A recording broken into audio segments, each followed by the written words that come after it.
My mother-in-law let herself into my house in the middle of the night and kidnapped my 4-week-old baby, and now I'm considering divorce because my husband doesn't see how messed up this is. So a little backstory. My husband is an only child.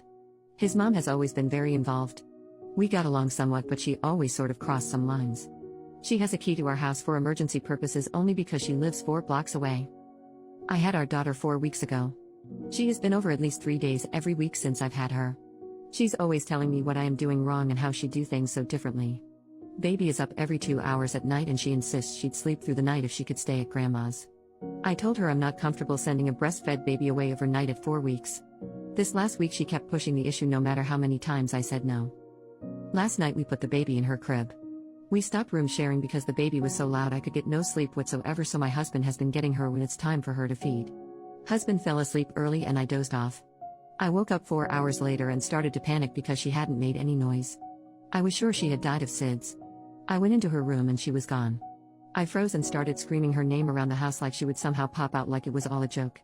My husband woke up in a panic and just screamed, "What's going on?" over and over. I ran to my phone to call 911 and saw a picture message from my mother-in-law of my sleeping baby in her arms with the caption "Sleepover at Gam Gams." I was immediately enraged. I screamed so hard I almost vomited. I called her and saw red. I told her I was coming to get the baby and she would never see her again and to never contact our family again. My husband decided it was best if he went to get her.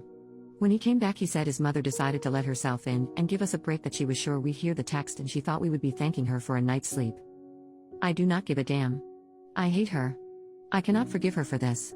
My husband thinks I need to calm down. That we just need to get our key back. His lack of urgency about the situation makes me want to divorce him. We have never had any issues before this, but this feels like a deal breaker to me. I already had PPA and now it's through the roof. I don't feel safe in my own home with my family.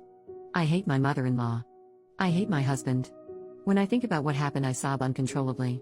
I can't sleep now that I know I can't protect my baby when I sleep. I can't believe I did not wake up. I feel like the biggest piece of crap mother. If any danger really came I would have let my daughter down. Am I overreacting for wanting a divorce or for never wanting to see my Mill again? My husband and mother-in-law think it's my hormones and I have overreacted. Am I overreacting?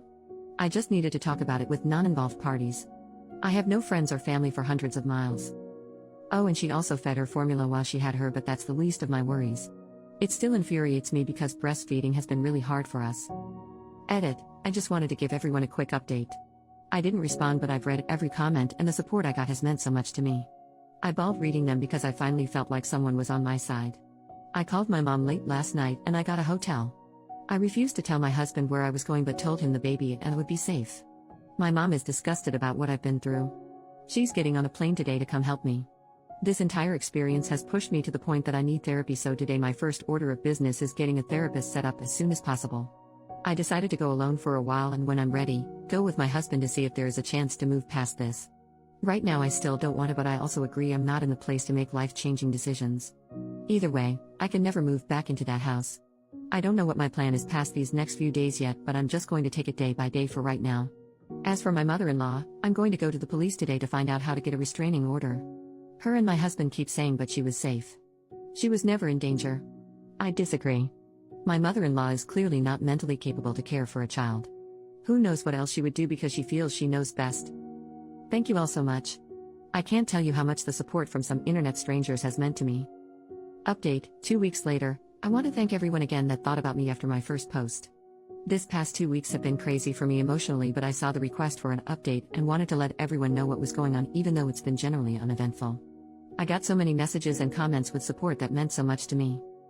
So soon after I wrote that post my mom had arrived to help me get through my anxiety and support me. By the time she was here I was in a hotel and still had not slept.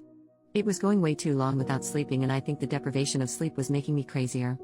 She came and sat with me while I slept.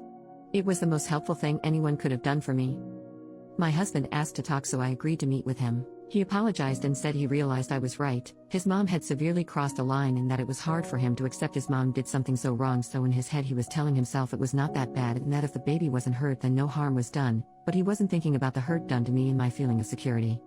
He said he changed the locks on the home and would support whatever I wanted to do with his mom. He said he was willing to cut off contact for a while but asked I not press charges. We left it at that for that time. I told him I'd think about what he said and keep in touch. Shortly after this whole thing happened, I got a lot of texts from his family supporting me and letting me know they were so sorry about what happened and that no matter what, my baby and I are family and we have their support. That meant so much to me. People were finally backing me up and it gave me some peace of mind. A few days after seeing my husband, we met up again. He had a letter from his mom.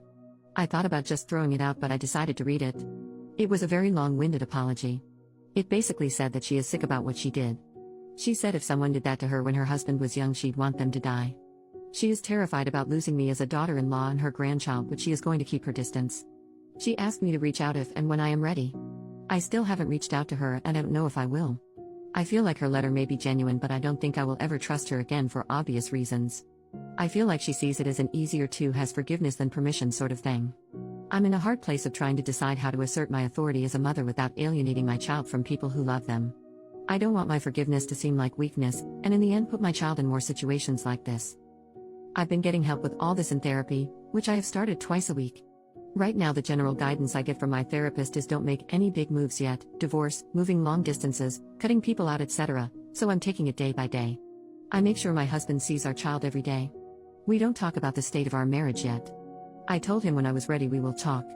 He's respected that and it's made a huge difference in the hope I have for our future. So that is really it. There weren't really any dramatic blow-ups or legal action.